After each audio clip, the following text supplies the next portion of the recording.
આજે ભારતીય જનતા પાર્ટીની જ્યારથી 2022થી ઇલેક્શન થયું, મેન્ડેટ પ્રક્રિયાથી જે આખું નિયામક મંડળ ચૂંટાયું ત્યારથી અવિરત જિલ્લા બેંક, આપણી બેંક, આ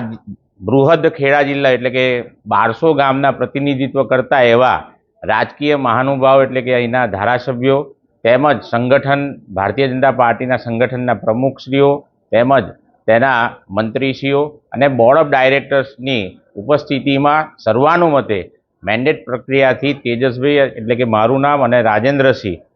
પરમાર આ બંનેને આવનાર 2.5 વર્ષ માટે બેંકની જે નીતિઓ છે એ લોકો સુધી પહોંચાડવા માટેની જે જવાબદારી સોંપી છે એના ભાગરૂપે આવનાર દિવસોની અંદર ગામે ગામ સહકારી મંડળીની સ્થાપના થાય। જે પંચાયતની અંદર સેવા સહકારી મંડળી કે દૂધ મંડળી ના હોય તો એ અમારો પહેલો જ પ્રથમ પ્રયાસ રહેશે। તેની સાથે સાથે આત્મનિર્ભર ભારતની પરિકલ્પના છે કે દરેક ગામની અંદર જે કોઈ સ્કિલવાળા માણસો છે તેમને કોઈ પણ જામીન વગર પણ આર્થિક રીતના તેમને લોન મળી રહે અને તેઓ પોતાની રીતના સ્વનિર્ભર થઈ અને આગળ વધે તે વિષયને પણ હાથમાં લીધો છે। ખેડૂતોને ઘર ઘર કિસાનની જે યોજના છે, ટેબ્લેટ બેન્કિંગ છે, ડિજિટલી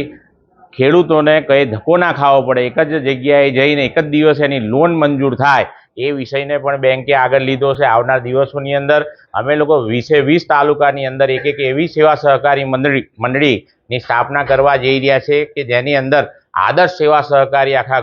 ભારતના લોકો જોવા આવે તે મોડલને અમે અમિતભાઈ શાહ સાહેબનું જે સપનું છે એ જ સેવા સહકારી મંડળીથી ગામડાની અંદર દવાનો સ્ટોર પણ હોય,